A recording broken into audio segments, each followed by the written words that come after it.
we're going to get underway. Ignore the technical proceedings over there, trying to see if they can adjust something with Zoom, but we are going to get started. Welcome. My name's Andy Tufts. I will be the moderator again tonight. If you would all please rise and join me in the Pledge of Allegiance. We have moved the American flag into a spot where we can see it. I pledge allegiance to the flag of the United States of America and to the republic for which it stands, one nation, under God, indivisible, with liberty and justice for all. Thank you.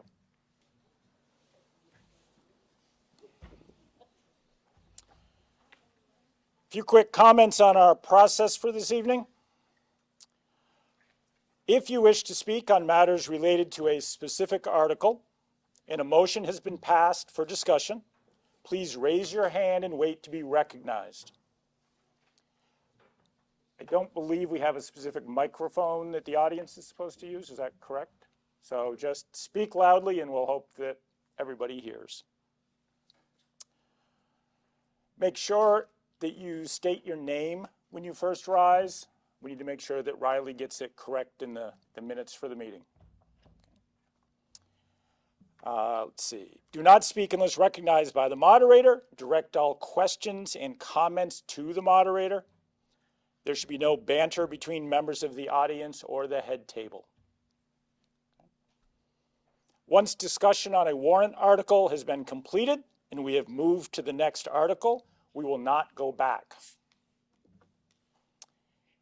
Individuals who have joined us online via Zoom are observers only. There may be one exception if the technical difficulty is ruled out. One of our service providers asked specifically if they could represent their organization if they were attending that way. We'll see if we get that part worked out. In a town meeting such as this, reminder that only registered voters of the town of Windsor may make a motion, offer an amendment, or vote on town matters. However, any member in the audience here tonight may be granted a chance to speak, as long as it is relevant to the topic at hand, contributes to the conversation. At one or more points during the proceeding, we may pause to hear brief remarks from our elected representatives when they arrive. We have our two members of the House of Representatives here already. They'll be given a chance to speak shortly. We have two of our senators who have alerted me that they're on the way. So at whatever time they come rolling in, we will pause at the end of whatever article we are discussing and give them a chance to speak. Now, I'll take a moment and introduce the head table.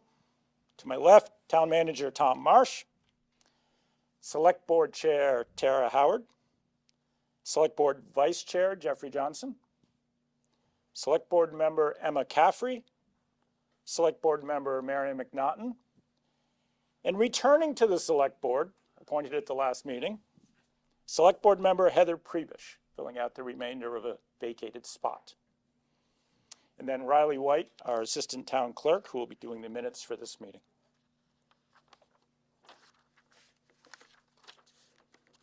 I would now like to invite the Windsor District 1 State Representatives, Elizabeth Burrows and John Bartholomew, to say a few words, share with us some words from Montpelier. Hi.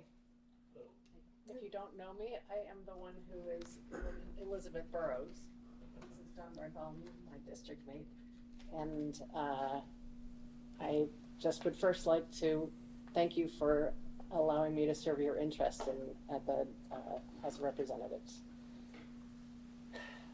This year, town meeting falls a week before our deadline to get all the bills out of the House and over to the Senate. That deadline is the next Friday, a week from Friday. And so, so that the Senate has time to work on the bills that we send to them, and vice versa. Although they don't have a deadline, we do. And so the truth is that at the moment, we haven't actually passed out that much out of the House. We've been working on a lot of different things, but some of the issues that we've been working on have been complex. And so some of the bills that we've been working on have had to go to more than one committee before they can be voted on by everybody in the House. Can you hear me okay? Okay. But I do just want to update you on a couple of things of interest. One of which is Act 73, the Education Transformation Bill. Parts of that bill that are, or law, parts of that law that are now being discussed this session include new district sizes and maps, whether to force consolidation, the role of cooperative education services, which is already a program that's in law, but I think they have been talking about whether that will have a function in new districts. Governance and whether all towns that are members of new districts will be represented on new boards. New taxation districts that would provide larger territories and thereby ease grand list fluctuations and CLA impacts. And there's a lot more, but right now, no decisions have been made about any of that stuff. I serve on the House General and Housing Committee, which includes housing and also labor issues, justice issues, and a smattering of totally random subject matters. We've passed out a couple of bills so far this year, but again, none of them have made it to the House floor because they have to stop at several other committees before they can come to the full floor. We have a housing accelerator program that we've been working on that we passed out, and we also have redefined rules and roles for manufactured housing communities, which I think is actually going to be really beneficial. Our committee just voted out a landlord-tenant bill, but that bill has, I think, 3 committees that it has to go to, and we just voted it out last week, so who knows whether it'll even make the deadline. And I have also been working hard to make sure that the Constitution House is updated to the degree that it's possible before July 8th, 2027. The 250th anniversary of the signing of the first Vermont Constitution. It's a really big deal for this town. I recognize that. I'm doing everything that I can to help make sure the state part of it is where it should be. I also have been in touch with our congressional delegation and our governor to make sure that they're available on July 8, 2027 to come and observe that event. Yeah, I guess we've also been working on trying to get the state to relinquish the Windsor prison lands. It seems to be, the pattern seems to be like a week on about chatter about it and then a week off about chatter about it. And there doesn't seem to be, yet again, any actual movement, but 2027 is also the 10-year anniversary of the state closing the Southeast Correctional Facility. So I'm also trying to make sure that there's some movement there before 2027.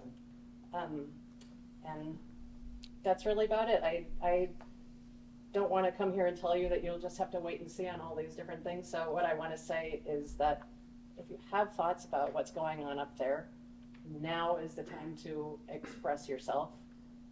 You can always call or email either John or me. And I think I've received about 150 emails from constituents so far this session about particular bills, and I have been tracking every single one of those bills to make sure that I can follow up when there's been something significant that occurs. And that's it. I also just want to finish by saying that I would like to try to run for the Senate. So if you're interested in seeing my name on the ballot, I have a petition that I'll put back here. So thank you very much.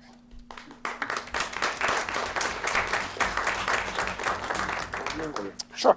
Thank you. Yep.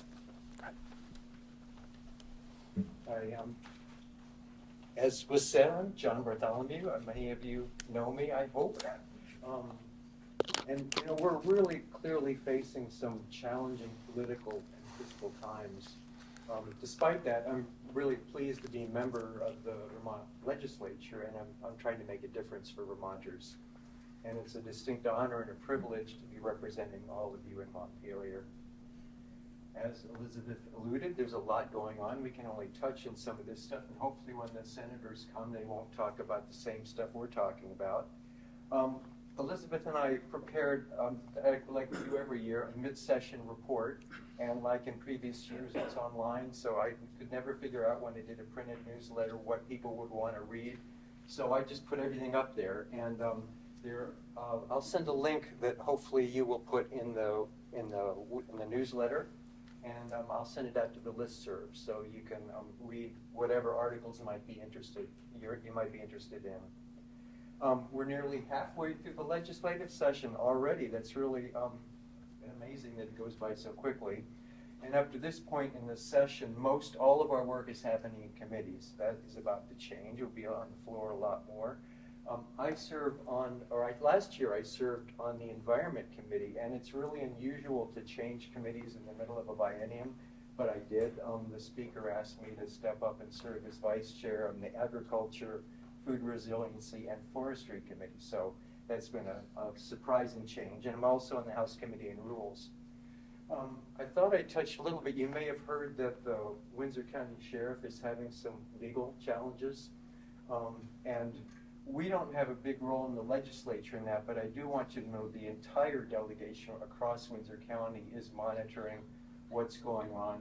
We're concerned that the towns who have, Windsor isn't one of these, but towns that contract with the sheriffs are getting what they need, and the courthouses are covered. And we're just looking, we're consulting with Windham County Sheriff as well as our own legislative council about what we should be doing as a legislature.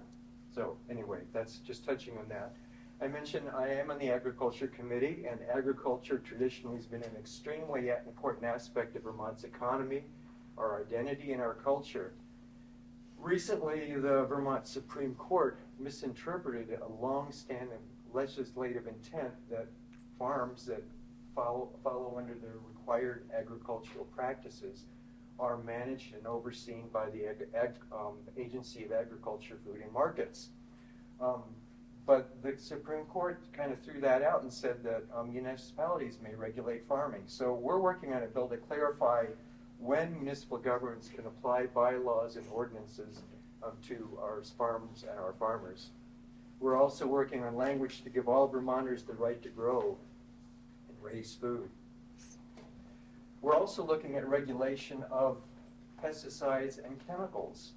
While the U.S. often lags behind other countries regarding toxic chemicals, Vermont has been a leader in protecting our environment and food supply. So we're considering several bills to strengthen these protections. Starting with newborn babies, you wouldn't think it would be a big issue that lead, arsenic, cadmium, and mercury would be in baby food, but it is. So we're trying to pass a bill that requires regular testing of baby food and infant formula and for these heavy metals, and to ensure that they don't exceed the Food and Drug Administration limits, and set up a process for making these test results available to consumers.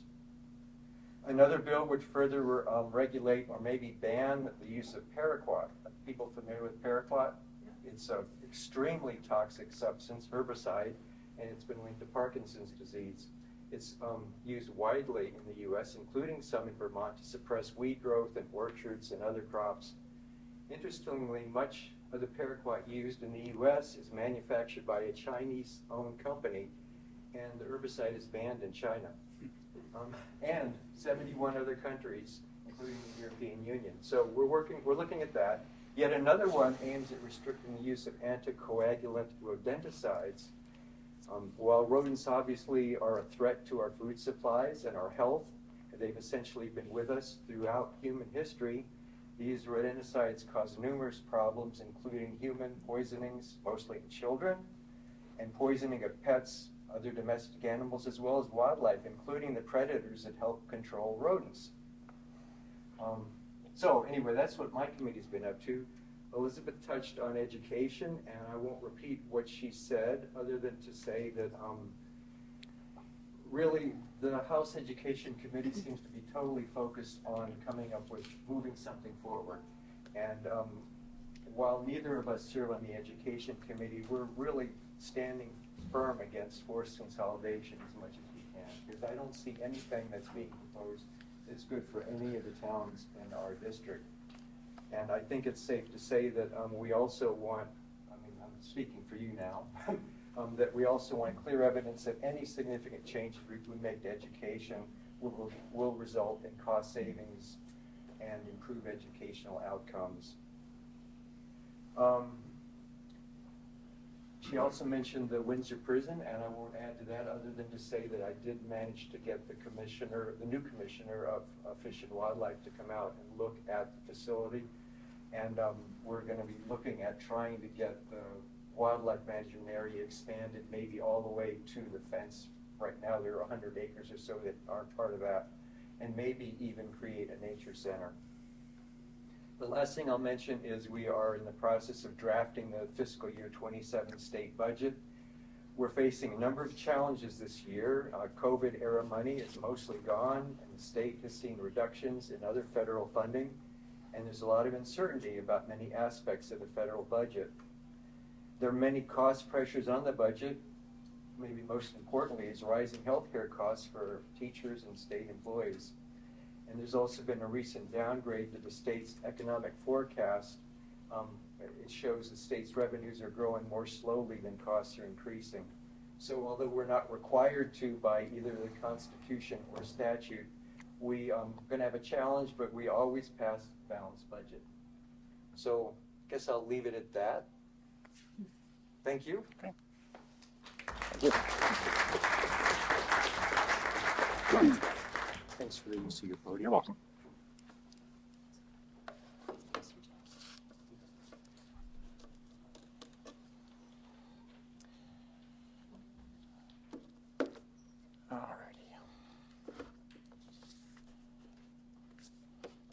I forgot to throw this in the reminder, but as I reach down and pull my own phone out of my pocket, if you could all check to make sure your phones are silenced or on vibrate, that would be appreciated.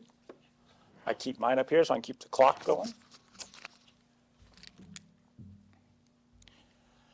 All right.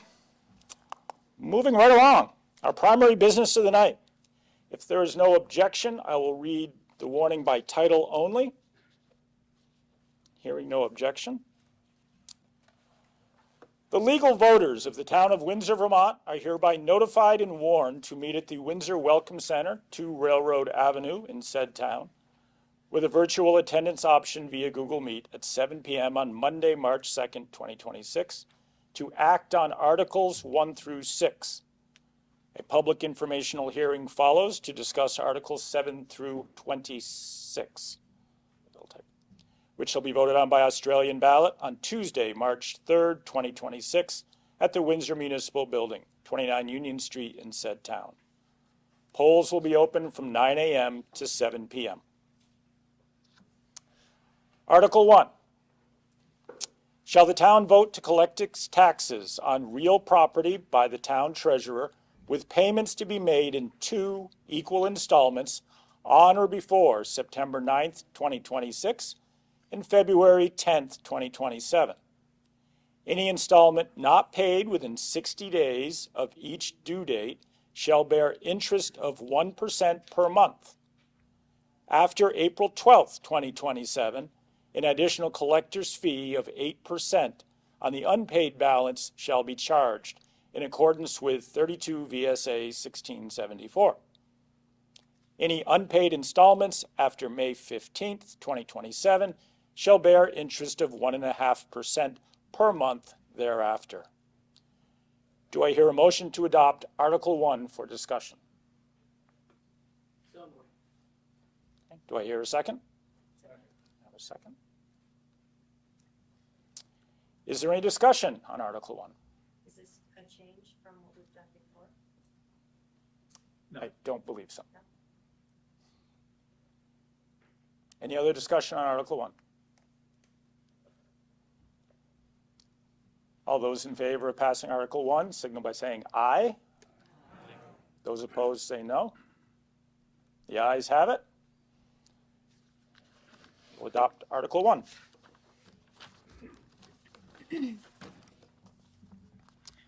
Article 2, shall the town authorize the select board to borrow for town expenses in anticipation of taxes and execute and deliver the note or notes of select board's orders thereon?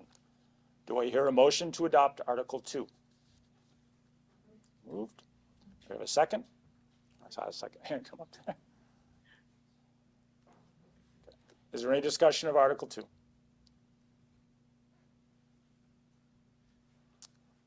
Hearing no discussion, all those in favor, signal by saying aye. Any opposed? Article 2 is adopted. Article 3, shall the town authorize the select board to spend unanticipated funds such as grants and gifts? Do I have a motion to pass Article 3? I have a motion back there. A second? Second. I'm sorry, what was your name again? No, Scott. Riley didn't catch. Jeff, there we go. I think you're hidden behind the post, John, so you shouldn't see it.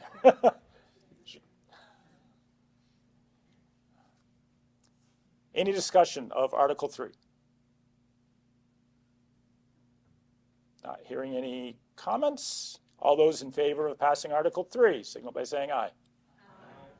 Any opposed? Article 4, to establish salaries for non-classified town officers. Select Board Chair, $1,500 per year, and Select Board members, $1,250 per year. Moderator and Constable, $50 per day. Do I hear a motion to adopt Article 4? Moved. Do I have a second? Is there any discussion on Article 4? Does the select board have any say? They put the article on. So you're happy with that? I don't think anybody's ever asked us that before. I know. But we voted on these. We voted on these already before they came to you. Those are the same numbers that have been for the last quite a while. I don't remember how far I know, back. I It's was been- curious about how long been it's quite been a that while. number, but. so. Okay. Any further discussion of Article 4? All those in favor, signal by saying aye. Those opposed? The ayes have it.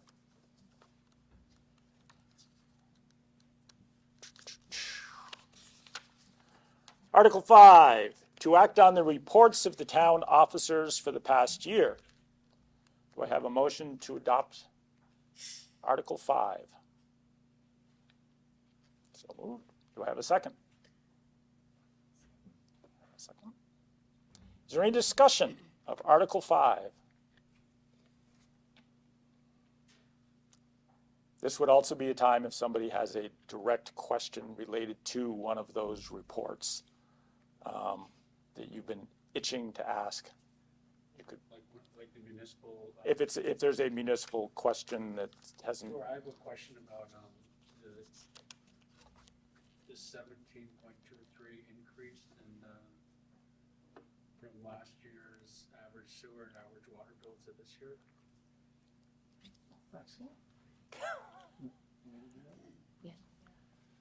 That is almost exclusively related to an increase in our capital fund contributions. At least early on in my tenure, interest rates were quite low, and when we needed to do a major project, water sewer main upgrade, we would borrow. With the change in recent interest rates, the decision was made to advocate for a healthier capital fund. We have a little over $1 million in the combined water and sewer funds at this point, so it's not like we're without funding. But figuring getting to the point where $200,000 to $250,000 a year can be put in them, it's much easier to plan as well as take care of unforeseen repairs. We have a very aged system, and sometimes, like the big hole that was out in front of the town hall for quite some time, that can be expensive as well. But that's what leads to that. Thank you. Are there any other questions related to the town reports? All those in favor of adopting the town reports, signify by saying aye. Any opposed? The ayes have it. Article 5 is adopted. Article 6, to transact any other non-binding business. So is there anyone who'd like to speak? I recognize, Do you want me to come up Chairs, there? you can speak from there if you'd like. You can stand up if you'd like. You can speak while you're the chair. You can decide. Pretty much how I roll. I just wanted to take a minute to acknowledge, before we move on tonight, that this is going to be our town manager's, Tom's, final meeting with us after his 15 years of dedicated service to our community. For a decade and a half, Tom has helped to guide this town through growth, challenges, change, and opportunity. His steady leadership, thoughtful decision-making, and genuine care for our community have left a lasting mark. The progress we've made and stability we enjoy today are due in no small part to his commitment and hard work. This is also Fire Chief Kevin McAllister's final town meeting with us. Kevin has served this town for over 20 years in various roles within both fire and police departments. That kind of longevity speaks volumes. He has dedicated much of his career to keeping our residents safe, often in moments when people needed help the most. His leadership, professionalism, and services to this community have made a real difference. On behalf of the town, we want to thank both Tom and Kevin for their years of service, their leadership, and their deep commitment to this community. We are incredibly grateful for everything you have done. We wish you both nothing but success, happiness, and fulfillment in whatever comes next. Thank you.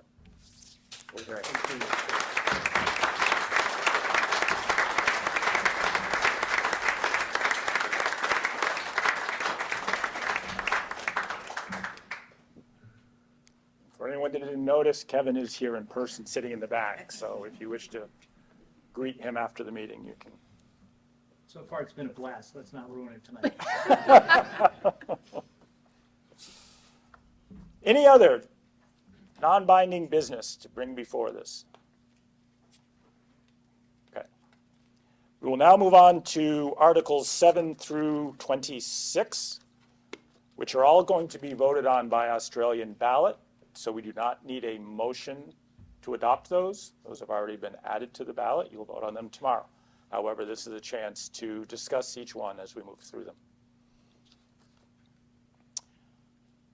Article 7, to elect all town officers required by law, including a moderator for the ensuing year, a town clerk for 1 year, remainder of a 3-year term, a town treasurer for 1 year, remainder of a 3-year term, a select board person for a 3-year term, a select board person for a 2-year term, a lister for a 3-year term. There are actually 3 seats available.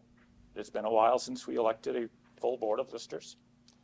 And a trustee of public funds for a 3-year term. There are 2 seats available. Is there anybody who would like to speak to any of these positions that are open? This is not a time to campaign, but it is a time to make a comment regarding any of the positions that are open. Okay? Will the names be on the ballot tomorrow? On the ballot, you'll have the names of people who are running, and the names, if nobody submitted a petition, there will be a spot for write-in candidates. Is there any information about the people who are running? I believe a copy of the ballot was attached to the newsletter and some other places that would have listed that. I don't know if we have one of those here that anybody could view at the end of the meeting, but okay. Having no further discussion, we'll move on to Article 8. Shall the town vote to appropriate $7,359,940 to defray the general expenses of the town for the fiscal year 2026-27. $5,547,578 shall be raised by taxes based on a rate of $1 on the grand list, subject to such increases that result from other Australian ballot articles. Would anyone like to speak to Article 8?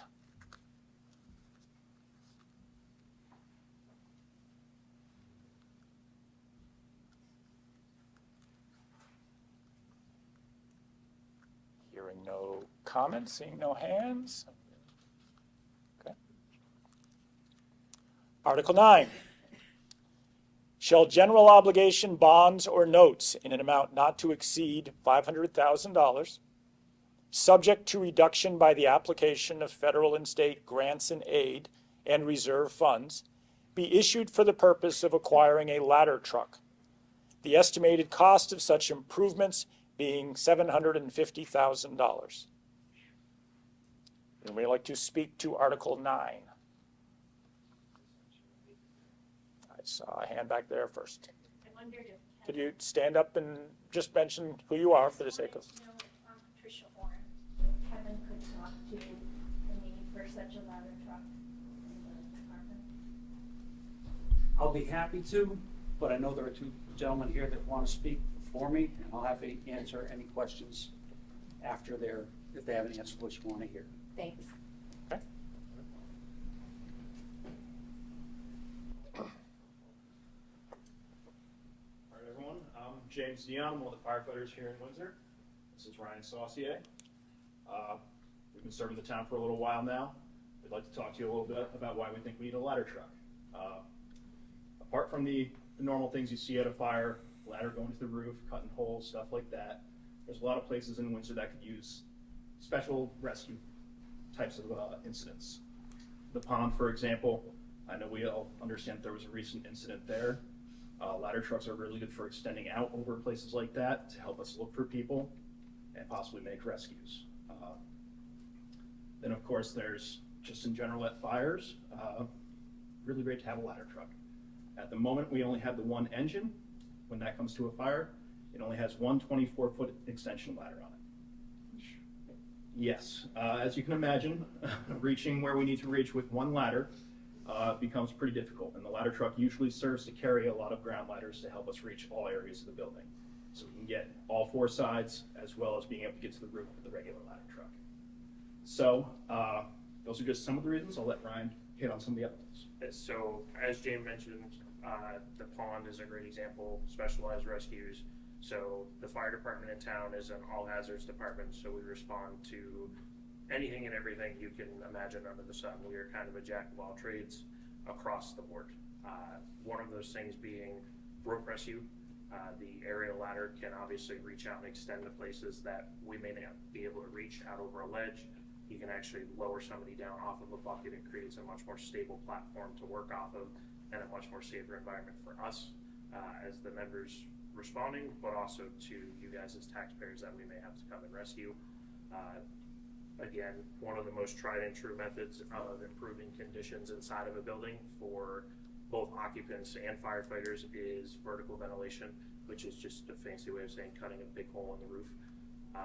Unfortunately, buildings, like everything now, they're getting bigger, they're getting compartmentalized. Buildings like this that are nice heavy timber don't really exist anymore, or the ones that do have been broken up, compartmentalized, and they're no longer what they appear to be on the outside. So at one point, buildings like this, they last a while under fire conditions. Everything now is glue, so it expires very, very quickly, so we no longer have the time to wait for a ladder truck to come from another town. Our closest ladder now, unfortunately, because Weathersfield had an incident with theirs, is going to come from the city of Claremont, the city or town of Hartford, or the town of Springfield as our three closest, all of which are 20 to 25 minutes away, maybe more. Unfortunately, we don't know what their call volume is like on any given day. So there's a couple reasons to just keep in mind as you drive to and from the voting tomorrow, hopefully on the way in. take a look on your way and look at how many buildings you think you could reach from just a single 14-foot or 24-foot ground ladder, and tell me if you could reach the roof, please. So, a couple things. Go ahead. Quick question on Rebecca Groves. What's the difference between the old truck and the new truck, for one, and are you keeping the old truck? So, the old ladder truck is no more. It is gone. So currently there is nothing in that bay.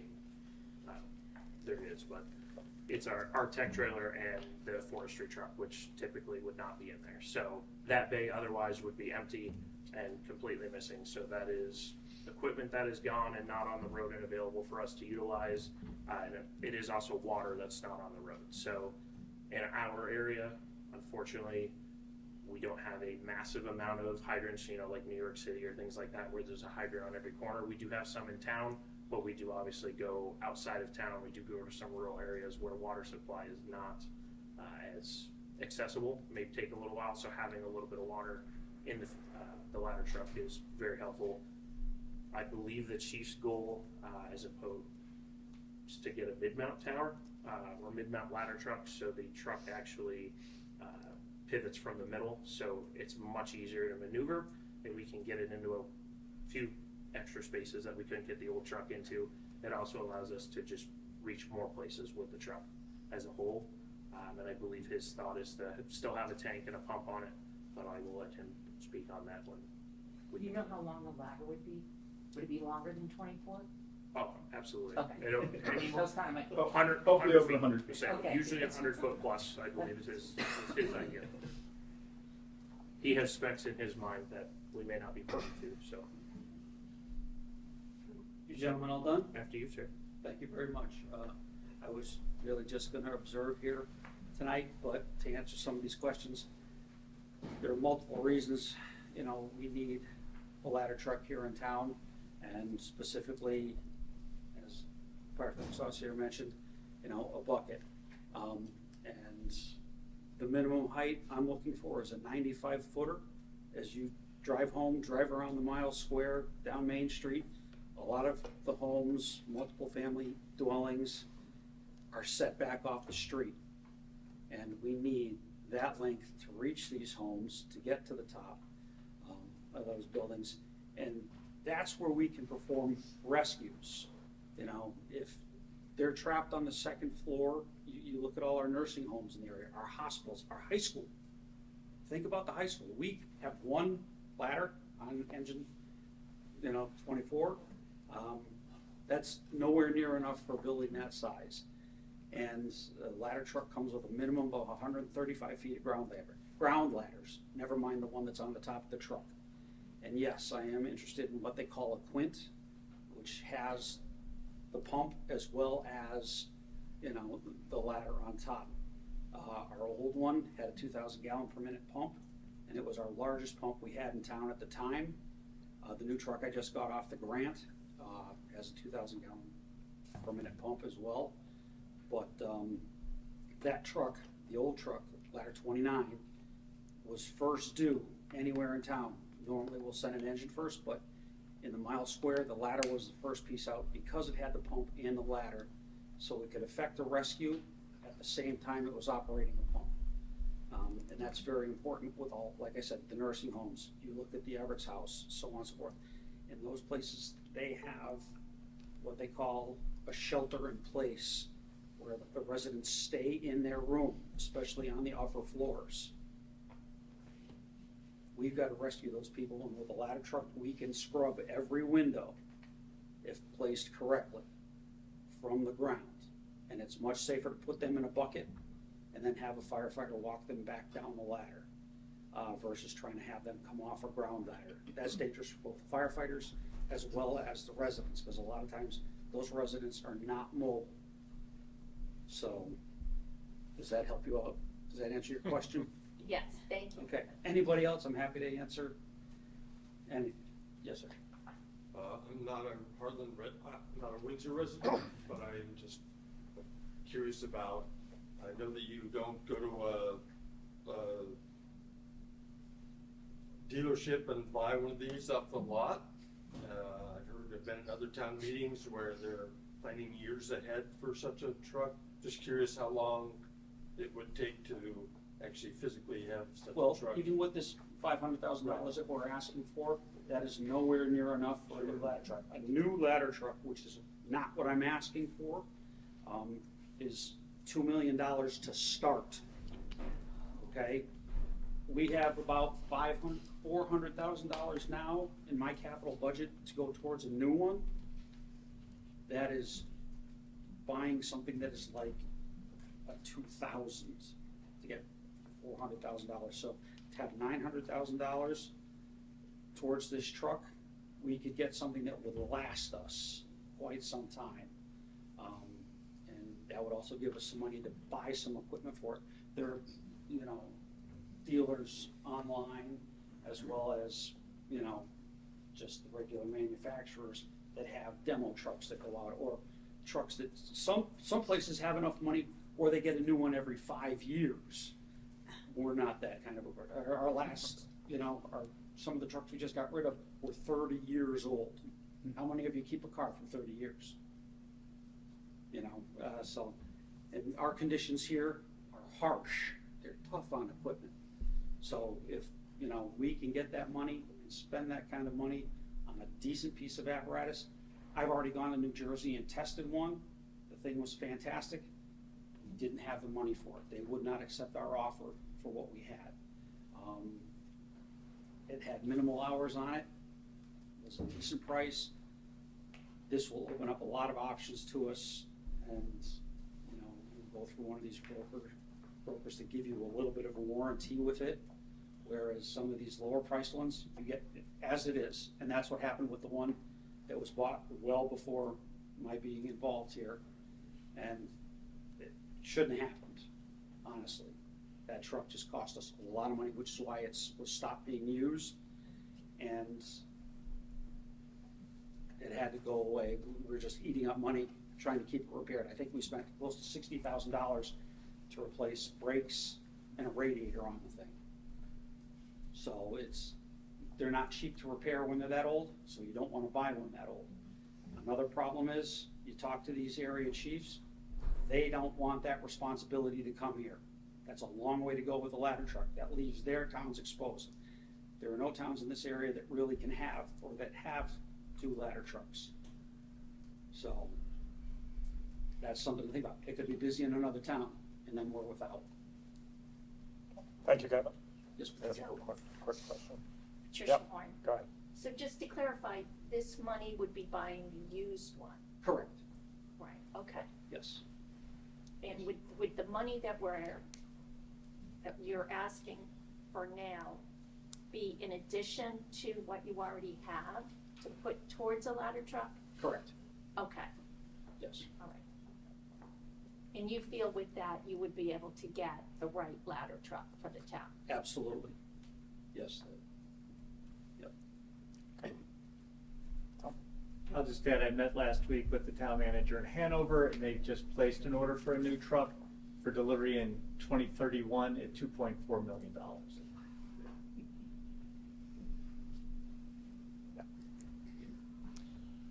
That's the one. All right. Build one. We will move along to Article 10.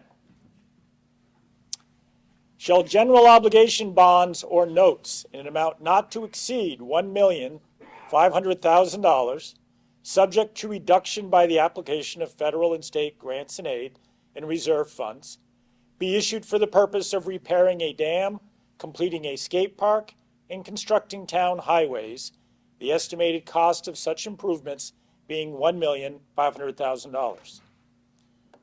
Anybody like to ask a question or a comment about Article 10?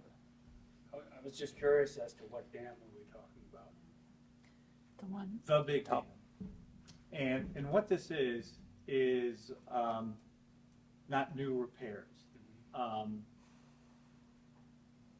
I'll bore anybody who wants to listen, or even if they don't, but I got here when Irene got here. At the same time, and just before I got here, the dam was identified as being owned by the town and had a lot of structural problems. So a lot was going on, a lot of money has been spent on the town, and this past fall, our finance manager and I were going through all of the various projects, all the Irene projects that happened, another FEMA event, 2014, because our cash flow has always been super tight and we couldn't completely get where it was coming from. And in anticipation of that question, I have this book that I can read to you. Basically, it's from the January 18th, 2012 select board meeting, where I suggested to the board that we needed $1 million bond placed on the ballot to pay for costs already incurred and to replenish the funds from the capital reserve. We ended up getting $1 million bond that year, but then we had $1 million project to repair the gate. So that $500,000 has never been replaced. It's come out of our cash flow and our operating. So the idea was, if we had that bond authorization, we could just reimburse ourselves for that. And all of the items on here, you don't incur any cost until you go to the bond bank and request to draw the funds. And the idea here is when a new manager starts, the first thing out of the gate they're not going to be able to do is come to the town and say, I think we should get all this money. What I'm saying is there are things that I've heard. We need more paving. We could use more cash flow. I'll be honest, the part with the skate park is we've received over $1 million to do the work that was done down there. We didn't get a $500,000 grant specifically for the skate park, but we were able to raise $250,000.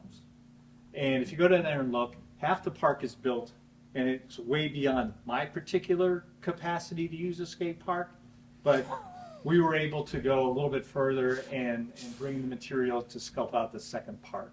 And it just seems a shame to me to take what used to be a brownfield site right in the middle of downtown and not bring it across the finish line. The dog park is there, the old exchange building is there and usable. There is a skate park there. We've purchased picnic tables and grills and all that are going to go down there. So what this would do would be to finish out that. And again, you don't spend the money, but if the town would approve the authorization, select boards moving forward can then use that to complete that project, pave roads and reimburse us for the dam. The dam is fine. Better. Damn good. Are there any other questions on Article 10? One in the back. Just to clarify, Tom, so this would allow us to reimburse money to the town, which would free up more cash because the town is regularly paying on this money, or? We're not regularly paying on it, but I'm going to say we've always been very tight. We went through a pretty big austerity period years back. We had relatively no money in any of our reserve accounts. Our water and sewers have always been funded, but they've also been voted on by the select board, not the public vote. There was a lot of pressure to keep the taxes as low as possible, and that was done. But we didn't have any money in the bank. And then in addition to that, when in like 2013, for example, $50,000 was taken from our reserve funds from a surplus to buy down the tax rate. Well, it turned, we didn't have a surplus. We had a surplus on the books, but it was using like $700,000 in ambulance receivables as, you know, on the positive side of the balance sheet. They were completely uncollectible, you know. So we went through, we cleaned up all of our receivables, we cleaned up our tax sales, we started contributing to our reserve funds, but we never had the cash in the bank. And on any given fiscal year, we're about $1.5 million behind what we need to operate, because we start July 1st. If this was the first year of our business, we would start on July 1st. Our first tax collection doesn't come until September 9th. Yeah, we got to make payroll and do all the things along the way. We normally run about $300,000 or so in legitimate ambulance receivables. You know, the crew goes out, we do over $1 million worth of work, and then it goes through the insurance. We all know what it's like to get paid from insurance. So we have that on the books. At any given time, we normally have about between 250 and 500,000 in delinquent taxes, and there are, you know, statutes that mandate how long we have to wait before we can go to collect those. Then we have our regular receivables that come in from our like police contracts and things like that. So we need cash on hand just to operate.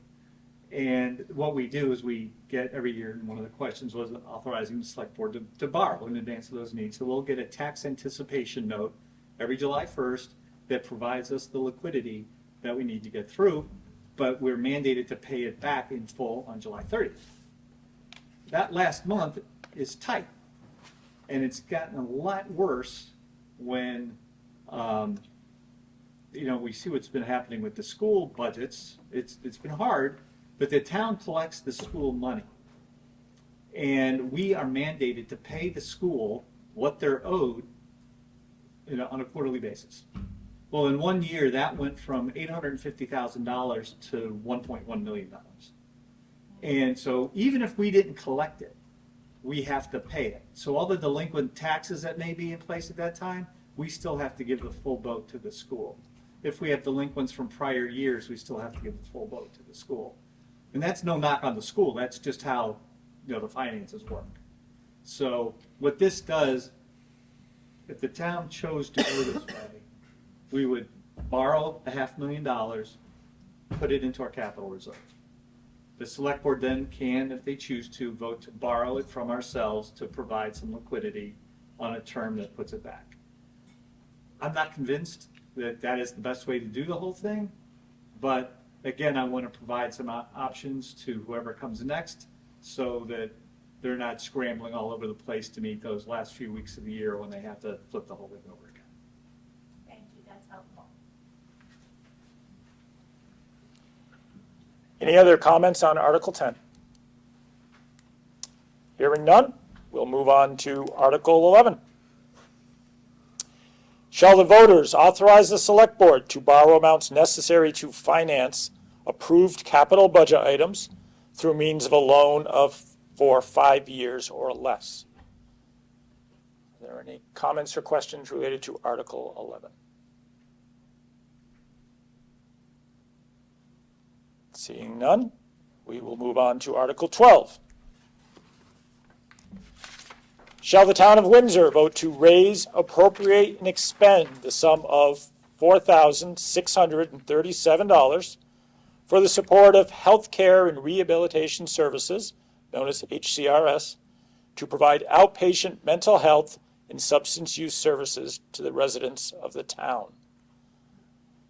Is there somebody here representing HCRS who'd like to speak to this item? Is there anyone else who would like to speak to this item or ask about this item? Seeing no hands, we will move on to Article 13. Shall the town of Windsor vote to appropriate the sum of $15,000 to nonprofit assisted living facility known as Historic Homes of Runnymede to support the continuation of the Meals on Wheels program and allow us to continue to serve the town of Windsor community? Would anyone like to speak to Article 13?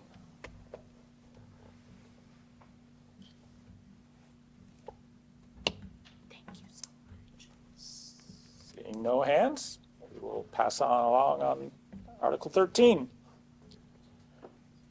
Article 14. Shall the town of Windsor vote to raise, appropriate, and expend the sum of $8,000 for the support of Mount Escutney Hospital and Health Center to offer free programs that help residents of the town afford necessary health services, learn skills to manage chronic diseases, focus on wellness in the family and community, and provide transportation to residents of the town? Would anyone like to speak on Article 14? Yes.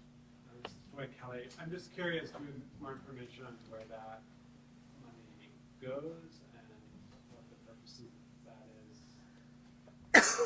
relevant to like a hospital which is part of a huge Would you like to Hi, speak to I'm that? Linda Needham Shropshire, I'm the Director of Community Services now at Mount Scottney. I've taken that role over in October. Right now, the programs that we provide services for are really medical management. So for patients who can't afford medications, we'll try and help support them in those items. Dental care, which as you all know, can be a very expensive service and many people don't have insurances for that. So we make it as part of our community health team. So people who don't have support for rides, we'll give rides and ride vouchers. So there are a lot of small ticket items, but we support many members of our community for different services from the hospital. In terms of the dental, like how would someone qualify? So if a patient goes to a dentist, like the Logan Free Dental Clinic, oftentimes they will get some service, but if they need dentures, for instance, dentures can be thousands of dollars. We will give small grants to those folks to pay for part of the care. So $1,000 is the max. And we've had a fund that we've supported patients with medications. Some of the medications that they need to purchase, maybe I just wrote a check for $500 for someone the other day because they could not afford medication that was very threatening to their care. So typically when a patient has a need like that, we will receive the request. We counsel with our primary care physician of that patient if they have one, or with our medical team and try and prioritize. How important are these funds to your budget? Well, how important are they to the community members? They're critical. We will continue to try and provide those services as long as we can. You know, we have funds that we try to not spend down to, but as, you know, Tom just talked about, you know, borrowing to have enough cash and liquidity. We try to always have enough money to support the services we have, but when the money's gone, we stop providing those services. Okay. Any other questions or comments related to Article 14? Moving on to Article 15. Shall the town of Windsor vote to raise, appropriate, and expend the sum of $3,000 for the support of Public Health Council of the Upper Valley to provide free community flu vaccine clinics, improve access to services for older adults, and ensure core public health services like emergency preparedness and addressing health disparity services to residents of the town? Is there anyone here who would like to speak on this article? Yes, sir. Good evening, I'm Mark Boutwell. I'm not a Windsor resident, but I am a board member of the Public Health Council of the Upper Valley. It's likely that you may not have heard of the Public Health Council. We do a lot of work behind the scenes, but part of what you see is that, or in your town report, is that we work a lot with agencies like the Red Logan Dental Clinic that was just mentioned. We do a lot of education. So several years ago, I know there was a campaign around smoking cessation, particularly targeted at teens. And there was work with convenience stores, for instance, to move their tobacco products so that they're not in your face when you walk into the store. So we do a lot of education like that. We do work around vaccine clinics and also just awareness and access for people who are disenfranchised, like people who don't have the money to pay for transportation or services to medical health, and also who may not receive the help they need because they are disenfranchised in some way. So we do a lot of education, a lot of work with community agencies to look at access to health and overall really try to help improve the level of health in the Upper Valley and our communities through education and these kinds of initiatives. Thank you. Thank you. Any other comments or questions related to Article 15? Moving on. Article 16. Shall the town of Windsor vote to appropriate the sum of $10,000 to the not-for-profit organization known as Rachel's Kitchen to support the continuation of the free breakfast program, which serves the community. Is there anyone here who would like to speak to Article 16?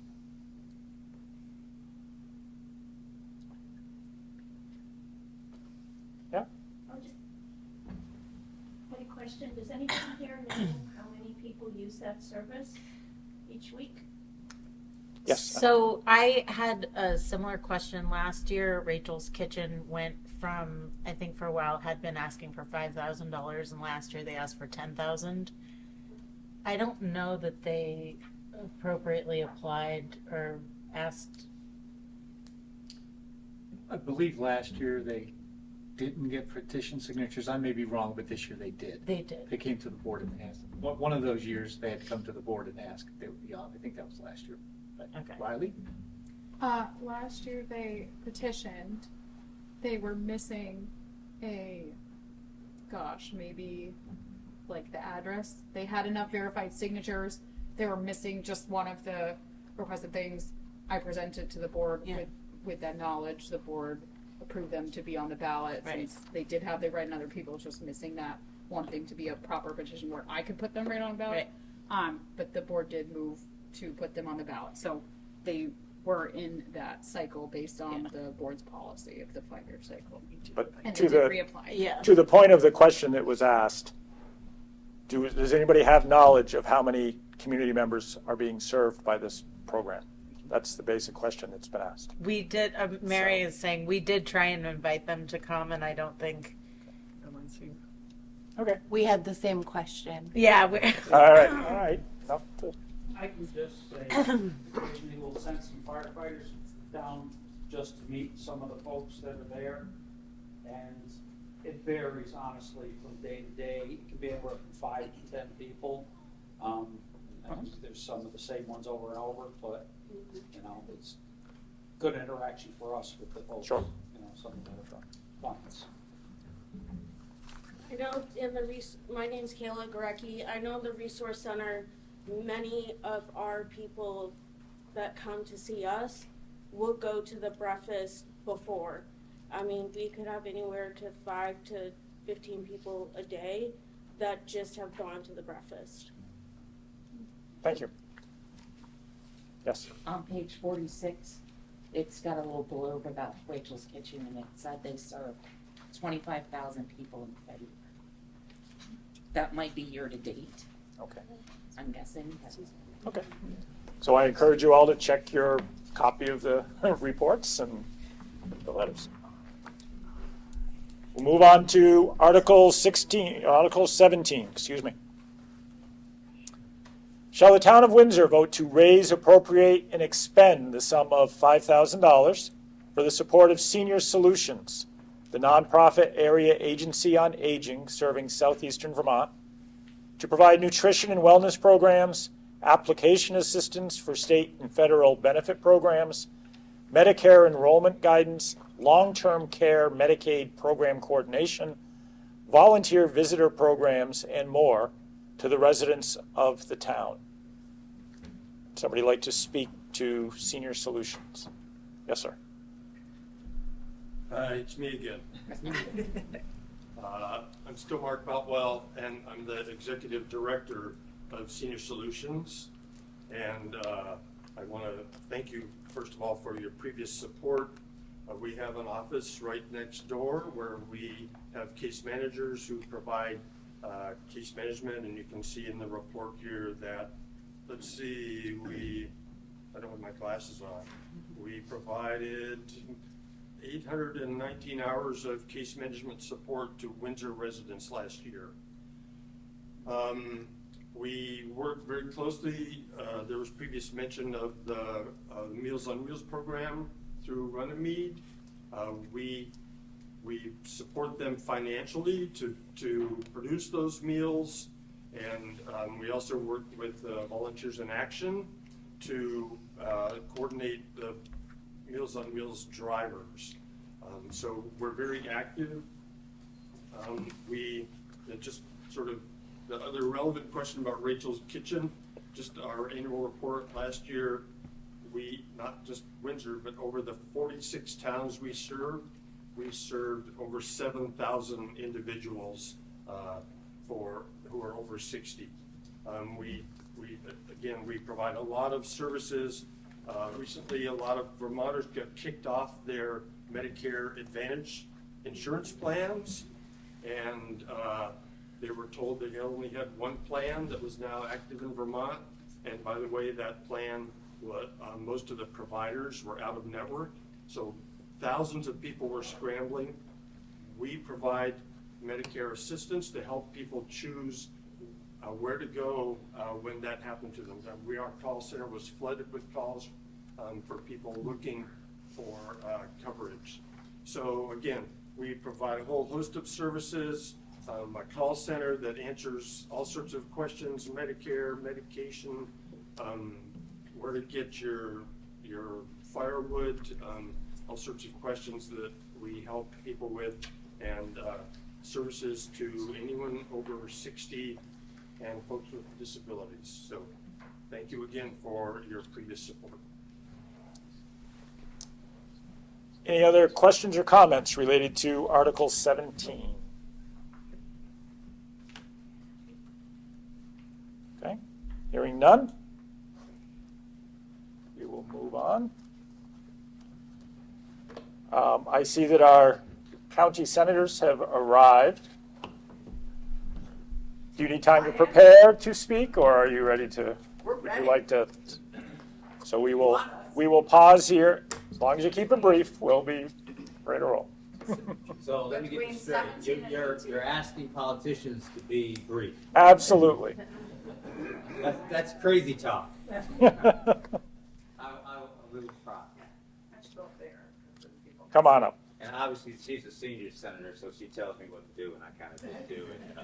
Exactly. I just shake my head and say, yes. Hello, my name is Joe Major. I am the junior senator here for Windsor County. I want to, I guess, say something that is tough. And we've been going to town halls, and we've been hearing some things that people are frustrated, and I can understand it. I can understand it because they're afraid of their property taxes continuing to go up. They're afraid because of their school system not being where they want it to be. And the worst thing about it is the unknown. But I will tell you this. We are working very hard to rectify that situation.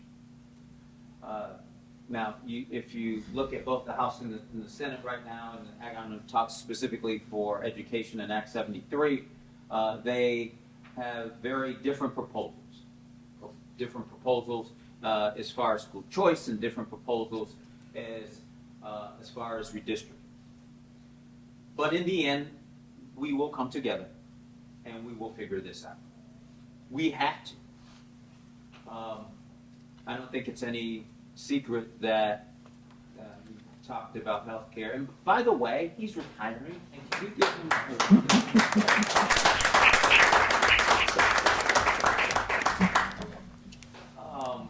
I don't think it's any secret that we are some of the highest health care costs in the nation. Excuse me.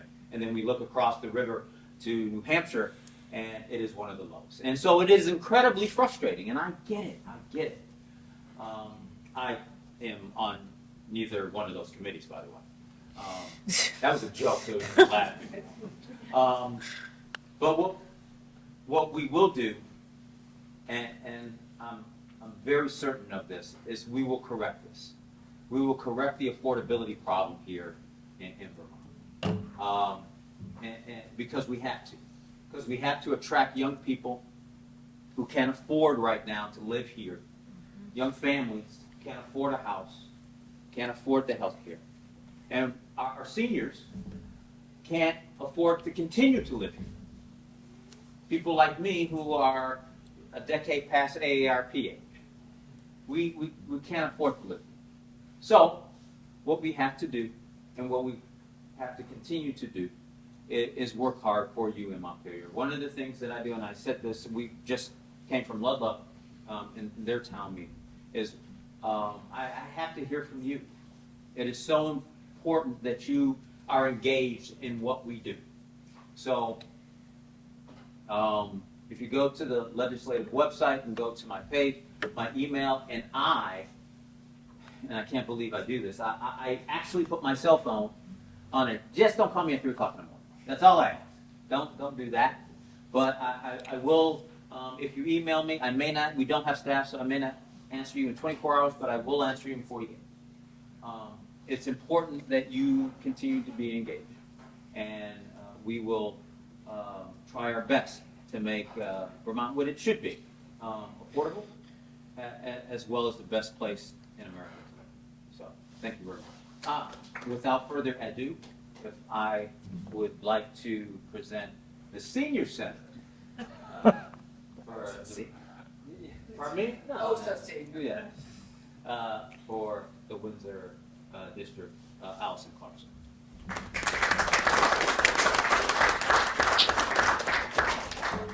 Stand wherever you're comfortable. Oh, you got a mic, so Paula doesn't have us a mic. Oh, yes, there's a little mic here. Good evening. Guys, you're getting near the end. Hi, good evening. Town meeting is a time to celebrate our municipal life together, and we appreciate you taking time to let your state partners speak with you, because we work closely with our towns to improve life for Vermont and for Vermonters, just like you guys do, except in a more local way. I'm Allison Clarkson. I have the honor of serving you as Chair of Senate Economic Development, Housing and General Affairs, and on Government Operations. And we're here tonight really to share that even though our world may be full of uncertainty, Vermont is stable and your legislature is functional. We have a lot of challenges, no doubt. We can all agree to those, but I am certain that we will navigate them with civility and in a productive fashion, and that by the end of our time in the legislature, we will have come together into consensus on both education funding, and our budget, 3 of our thorniest issues this year.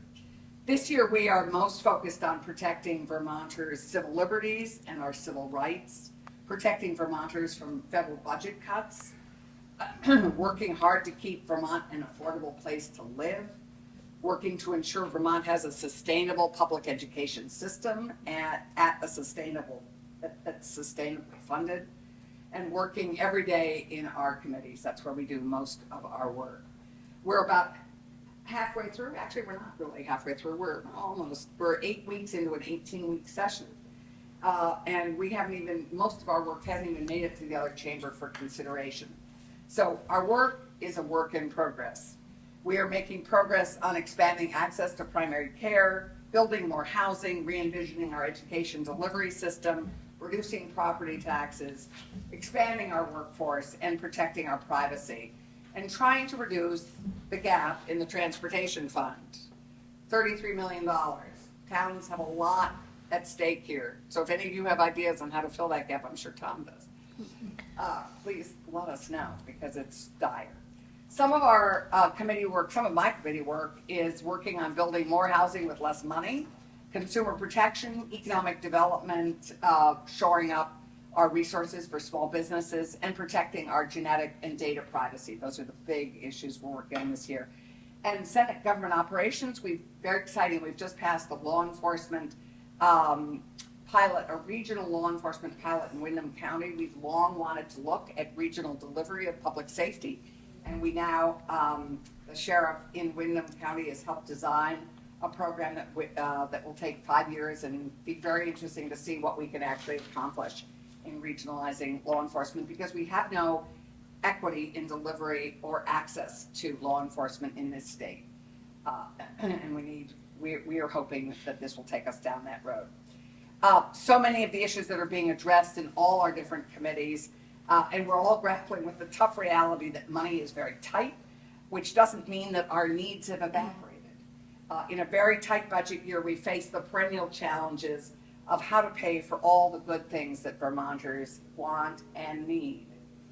So now I'd like to take a moment. In the State House, we say, may I take a moment to speak on personal privilege. And so I'm asking you if I may speak from a point of personal privilege. After 22 years in the legislature, I have made the decision to retire.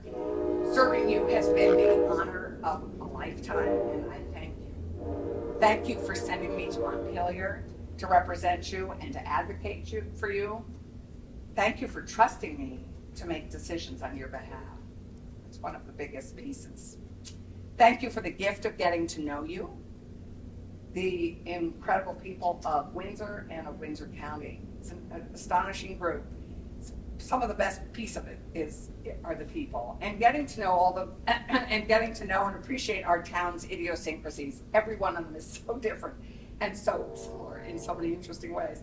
And getting to know the many glories of this remarkable state that we're lucky enough to live in. Never forget how lucky we are to live here in Vermont. But I'm ready for new adventure. Vermont is full of opportunities and needs, and I'm ready to focus on them. And I look at my former colleague, Donna Swaney, and I say, yes, there is a life that is doing all sorts of great things post her retirement from the legislature. I've treasured my time in the legislature. Thank you all for the opportunity to serve you. It's an honor and a privilege that I never forget, and I'm always grateful for it. Thank you very much.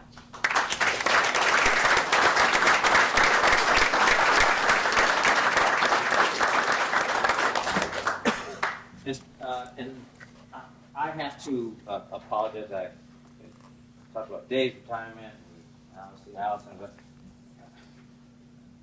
my understanding is you are retiring as well. Just following the lead, those I respect.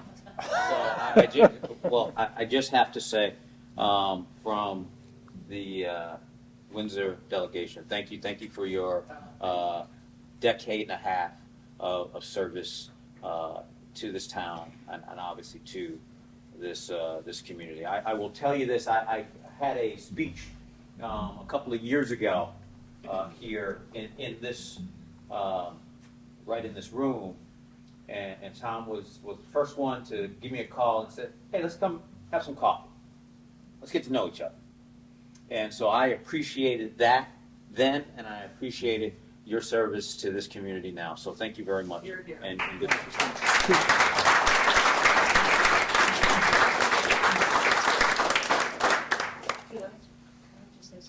Sure. I just wanted to say thank you. Thank you so much. She is the hardest working person in the legislature, let me tell you. I sat next to her for I don't know how many years in the House, and then she went off and went to that other place. But you've done a wonderful job, and thank you for all that time and all your service and all your dedication to Windsor and to the town and to our community and to our lovely state. Thank you.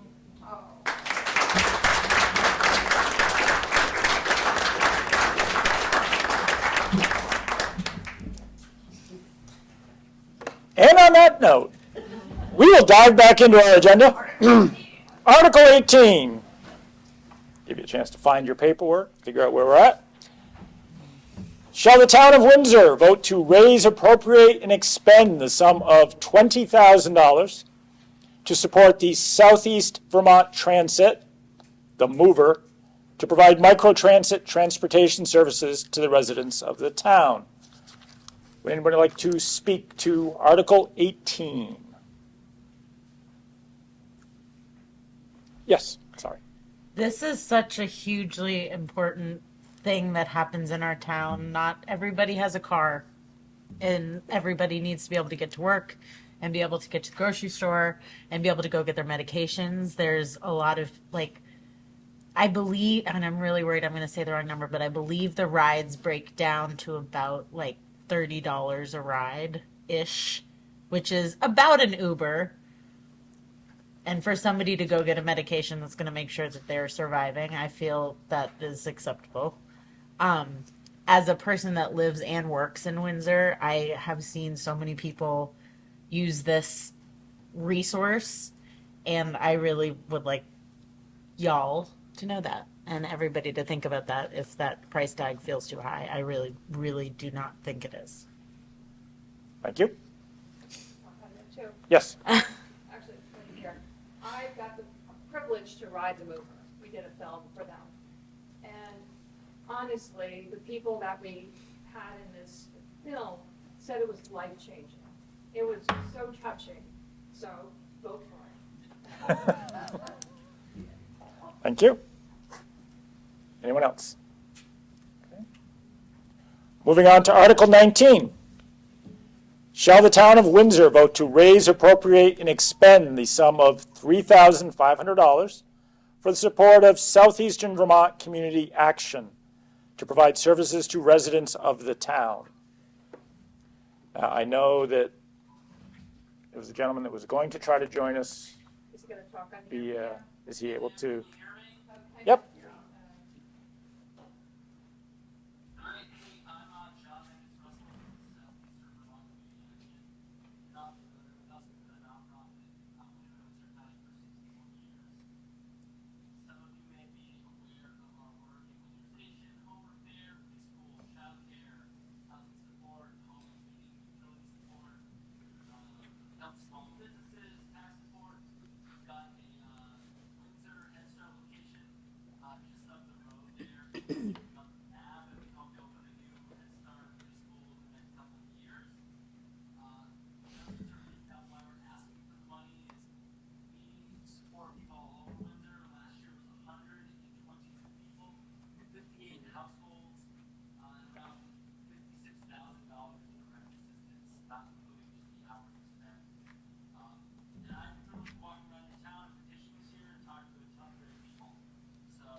Thank you. Would anyone else like to speak to Article 19? Not seeing any hands, we will move that article to tomorrow's vote. Article 20. Shall the town of Windsor vote to raise, appropriate, and expend the sum of $1,600 for the support of Special Needs Support Center of the Upper Valley to provide services to residents of the town? Is there anyone here to speak to Article 20?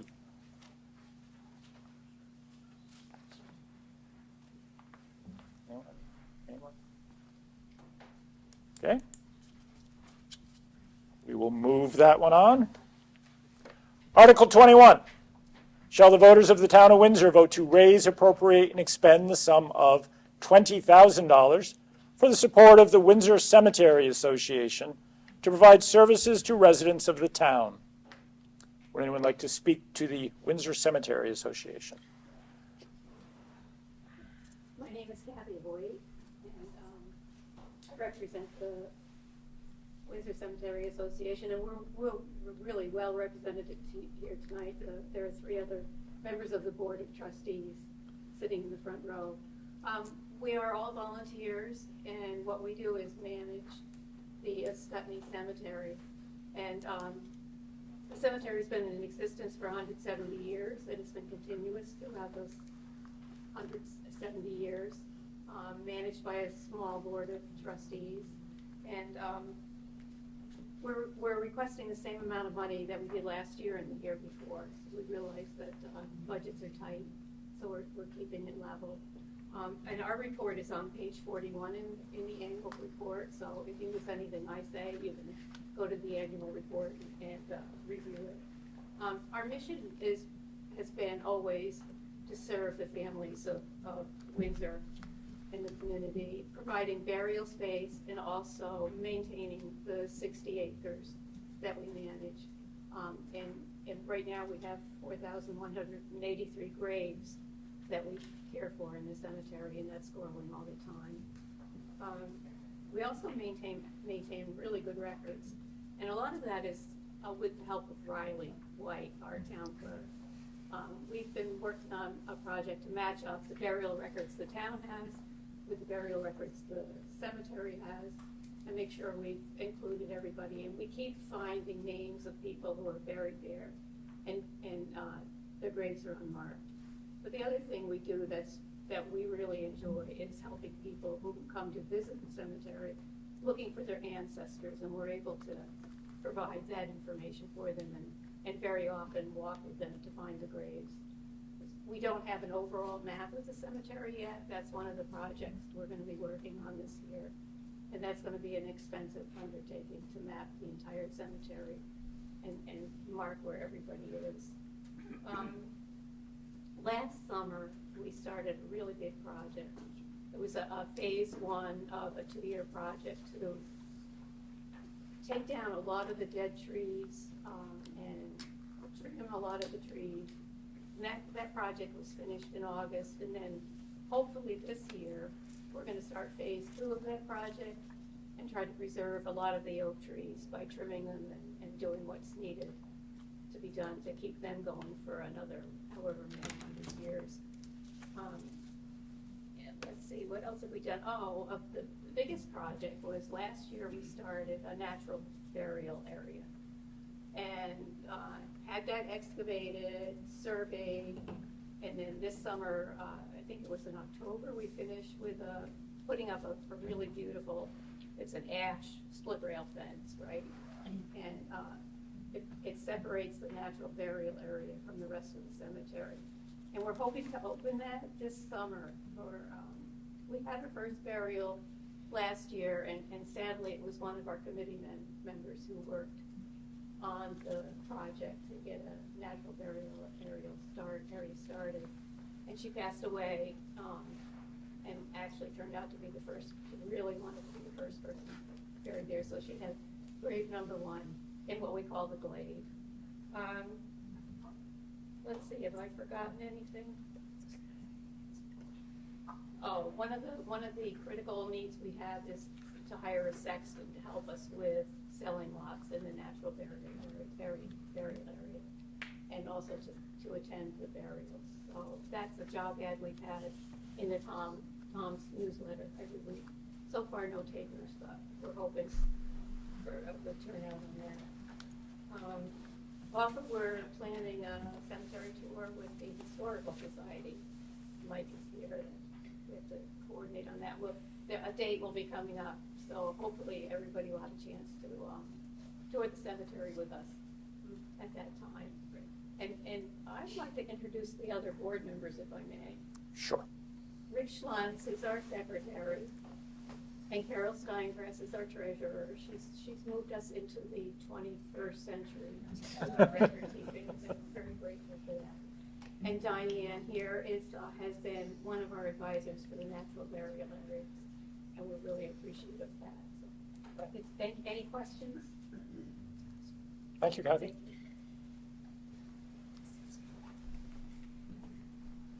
Moving on to Article 22. Shall the voters of the town of Windsor vote to raise, appropriate, and expend the sum of $12,500 for the support of the Windsor Community Nurse Program for community nursing services provided to the older adults of the town of Windsor in accordance with 24 VSA 2691. Would anyone like to speak to this item? Yes. Sure.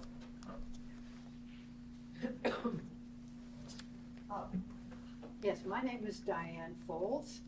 I represent Windsor's Community Nurse Committee. We're an all-volunteer committee. And I also want to introduce our community nurse, Molly Madison. She's in the back row. Maybe you could stand up. Since Molly started her job 8 months ago, she has assisted seniors on over 80 different occasions. Can everybody hear me? Yes. Okay. Having grown up here and with years of nursing experience under her belt, she knows our local health resources and services inside out. Basically, a community nurse is a health coach, someone who advocates for you. Molly does not replace your doctor, and you wouldn't call her in the case of an emergency. Her focus is on prevention. Maybe you're just back from the hospital. Molly might tell you what each of your new medications is for, and check your vital signs. Really, anytime you're not feeling up to par, but you're not sure whether you should go to the hospital or just try and sleep it off, You can call Molly 7 days a week. She'll call you back in a timely manner. This is the kind of support that our healthcare system is really not set up to do, because she's coming to you for the most part, coming to your home, and she's one of us. She lives here, she knows our community, she knows most of us. So by preventing unnecessary 911 calls and expensive hospital trips, Molly is really saving the town money. She also prevents social isolation, which is a common problem in rural Vermont, as most of us know. So to keep it going, we're requesting an appropriation of $12,500. That's half of our annual budget. Molly works 10 hours a week. She's part-time. She also works another job for a healthcare practice. We'll be applying for grants to cover the rest of the budget. And we have been working with several area organizations, foundations, who have been very generous. So if you have any questions, let me know. Anybody have any questions? Thank you, Diane. Just have a comment. Sure. Again, as the director of the Agency on Aging, we've worked with several community nurses, and I have to say they're vital to the communities that they're in. They provide such an important link to other health professionals. They're meeting people in their homes. They're providing referrals. They're really coaching people on their health. Senior Solutions and our case management teams work closely with the community nurses in the area. And just an interesting fact is that in all of Vermont and this area of New Hampshire, this is a sort of hotbed of community nursing, that these kinds of nurses don't exist in other parts of the state. And again, they're really critical to well-being of our seniors and addressing social isolation. So I encourage you to support Molly and this program. Thank you. Kevin? Sure. Molly, Kevin McAllister, Fire Chief. When this all started, I was one of the proponents of this program, and I still am. What she does, you know, it affects our ambulance personnel as well and the response times that we have. There were some members of our community, and we cover 6 towns, just so everybody knows, would be calling 911, and we would get there, and these patients weren't really patients. They were just people that needed to be spoken to, needed somebody to visit with them, just to make sure they were okay in their own head, to get them in the right headspace. And there were times we would be visiting with these people because we like talking with our clients as well, our community, and another emergency would come in, but we were committed. So having her going into these homes, we stopped seeing some of those, what we used to call frequent flyers.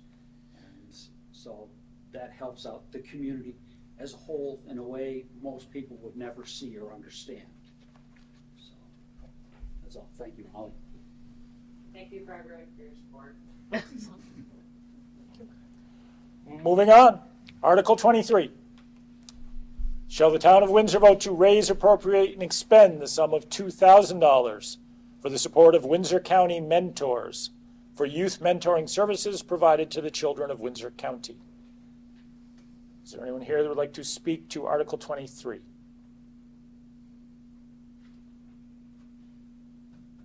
Not seeing any hands, we will move on to Article 24. Shall the town of Windsor vote to raise, appropriate, and expend the sum of $5,000 for the support of Windsor On Air TV, Windsor Area Community Television, to provide services to residents of the town? Would you like to speak on behalf of your organization?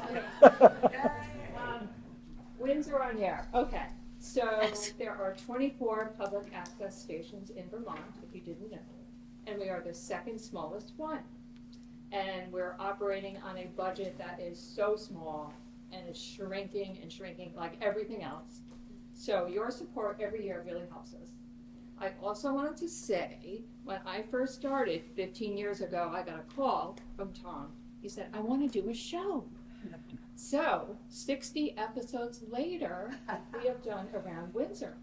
And if you want to know anything about your town and some of the progress that's made, watch those episodes. It's pretty amazing, really. So thank you for being a great host. And maybe the next person will fill your shoes, but I doubt it. In that sense, anyway. Anyway. Thanks for being a great editor. What's that? I said, thanks for being a great editor. Oh, right. Yeah, and we do not use any AI video. So.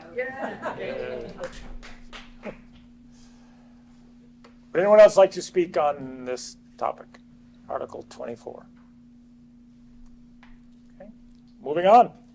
Just two more. Article 25, shall the town of Windsor vote to raise, appropriate, and expend the sum of $100,083.10 for the support of the Windsor Public Library to provide services to the residents of town. I believe Mike would like to speak to this one. You certainly may. As Andy alluded to, only 2 articles left. I'm speaking after this one for that article. So what I'm trying to say is I'm standing in between everybody getting out of here. So I'll be looking at watches as I talk for hopefully less than 5 minutes. But just wanted to get that out there first. So now I get to talk about the library. I'm Mike Welker, by the way. So I'm a trustee of the Windsor Public Library. Been a trustee since late 2018. Windsor Public Library has been the cornerstone of our community for more than a century. Providing free access to information, learning, and shared civic space. Article 25 asks voters to continue supporting this vital institution so it can meet the evolving needs of Windsor residents of all ages. Just brief history of the library.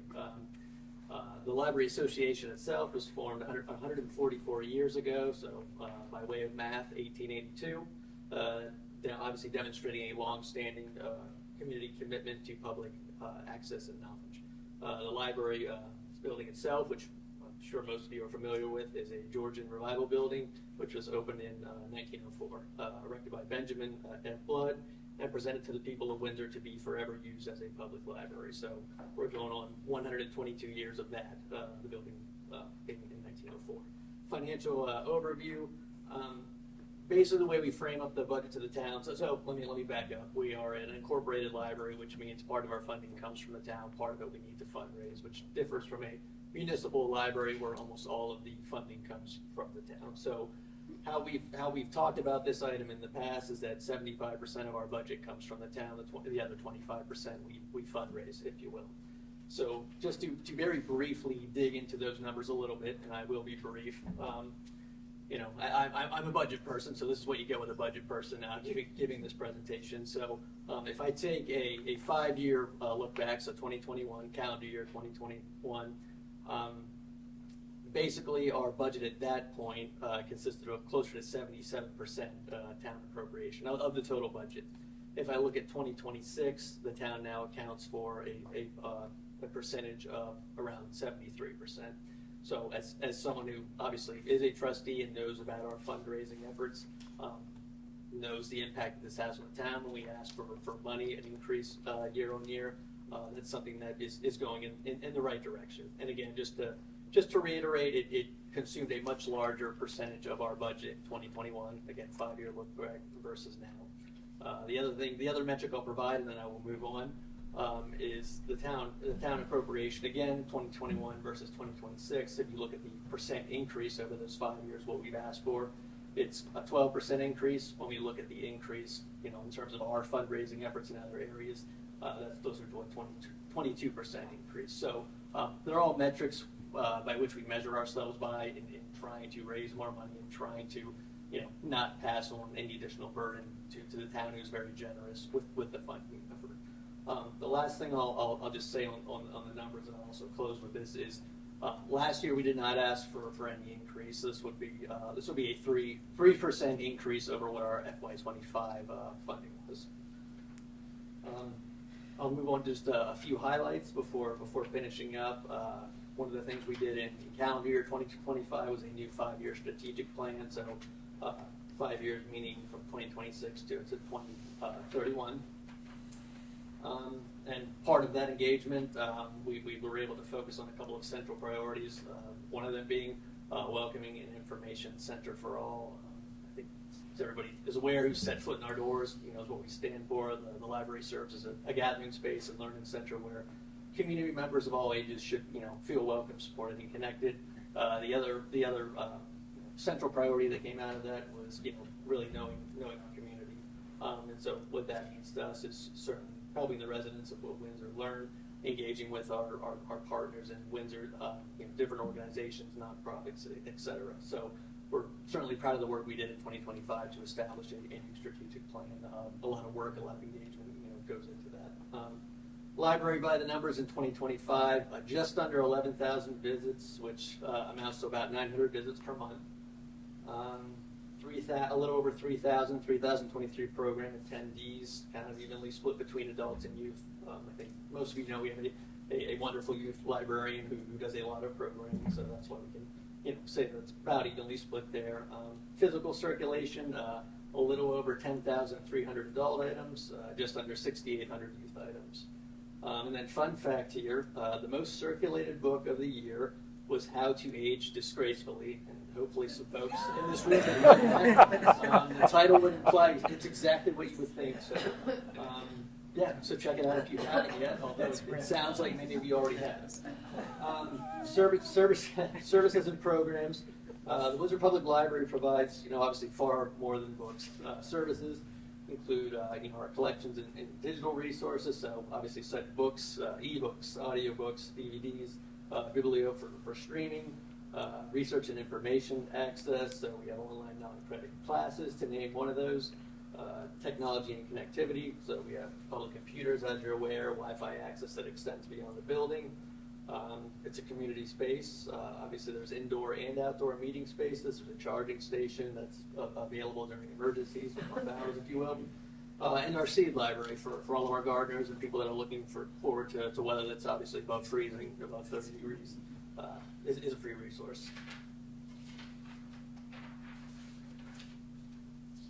And then lastly,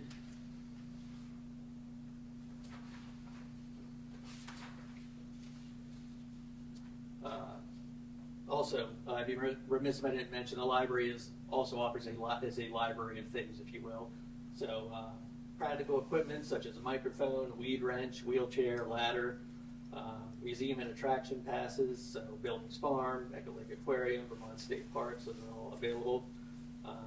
Our programming, just to name a few things, we, in partnership with Vermont Humanities and the Historical Society, we were able to bring some really engaging speakers here, many of them over the last several months. So 38, which was about the hurricane that transformed New England, 1800 froze to death, appropriately held in January, which I know had a lot of attendees as well.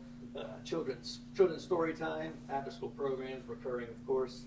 We do Full Moon Heights, Tree Identification Heights, book discussion groups, the Darn It Mending Group, Repair Fair, which we're looking forward to later this year, where we're helping residents fix broken items and reduce waste. So just in conclusion, we believe the library is a trusted, inclusive, and vibrant hub for learning, connection, and civic life. The FY27 budget request reflects responsible financial management, strong community support, and a clear strategic vision of the future. We ask, similar to in previous years, that you vote yes on our article tomorrow, Article 25, so the public library can continue to be a safe, welcoming place for members of the community to gather and learn. Any questions? Should I go back down? Oh, I think you probably should. Foolish. Any other questions about the library? No? Moving on then. Article 26, which I know Mike also wants to speak to. Shall the town of Windsor vote to raise, appropriate, and expend the sum of $3,000 for the support of the Windsor Historical Society Incorporated to provide services to residents of the town? Mike Welker, Secretary, Treasurer of the Historical Society. So yes, Who's the Historical Society? So the Windsor Vermont Historical Association, WVHA for short. We're an all-volunteer nonprofit organization dedicated to collecting, preserving, making accessible the historical records of the town of Windsor. We safeguard irreplaceable documents, photographs, artifacts that tell the story of Windsor's people, institutions, and role in Vermont history. So just kind of a very brief budget composition, if you will. Last year when I gave the same, obviously brief summary, I think the way that I asked folks to look at it is kind of like in thirds, if you will. So we have recurring operating expenses, we have events and marketing, if you will, some of that recurring, and then some special initiatives. That's how we look at our budget, and it's not exactly 33% across the board, but that's how we look at it. So recurring things such as Ancestry.com, for those familiar with that resource, our website hosting, things that we know we're going to have to pay every year just to kind of, to borrow the phrase, keep the lights on, right? Our events and marketing, we host speakers, we do newsletters. The newsletters are available digitally for free. We also print several to get them into other locations, have them available at events. So that's another one. Our flagship event continues to be our walk through Windsor history. We've done 5 of them now.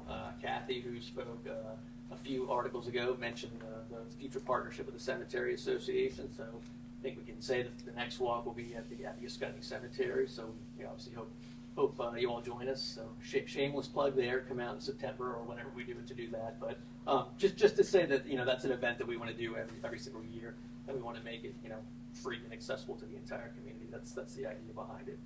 For those that haven't attended, it's a specific location or neighborhood in Windsor. Some of them require more walking than others, but we just want folks to be able to engage with the history of the town, which and heard me say in previous years is a goal of mine. Windsor's place in history, not only in Vermont but the entire country, is significant. So just kind of moving on, in terms of what we spent our money on in previous years, it's been heavily focused on preservation. For those of you that don't know, on the 3rd floor of the municipal building is where we have our office. So the town office has graciously hosted us there for quite a long time. And it's obviously a safe, climate-controlled place for us to store our collections. There's an elevator, it's accessibility, so it's perfect for us to house those collections. And so much of what we've done, at least in recent history, is to work on housing said documents in there, getting them into acid-free folders, if you will, archival sleeves, things of that nature, getting them to a place where they're going to last for another 250 years, foreshadowing Vermont 250 here, right? So that work will still be continuing. We are going to switch our focus a little bit this year to some conservation efforts. And so again, that's kind of a strategic pivot we've been working our way towards. And what that just mostly entails is, we've done a lot of what we needed to do on the preservation side. There's some work to be done on the conservation side with specific items. There's some damaged photographs. There's some really cool maps that date back to the mid 1800s, and we want to invest. Some of these dollars will be invested to preserve those things again for another 100, 200, 250 years, whatever that might be. So ultimately, our goal is to ensure the history of the town remains available and accessible for generations to come. And so, without further ado, we ask that you please vote yes to Article 26 tomorrow, supporting the Historical Society, WVHA, for $3,000. This is our 7th year on the ballot. We've asked for $3,000, every single year of being on the ballot, so that represents, flat funding. So, any questions? Thank you.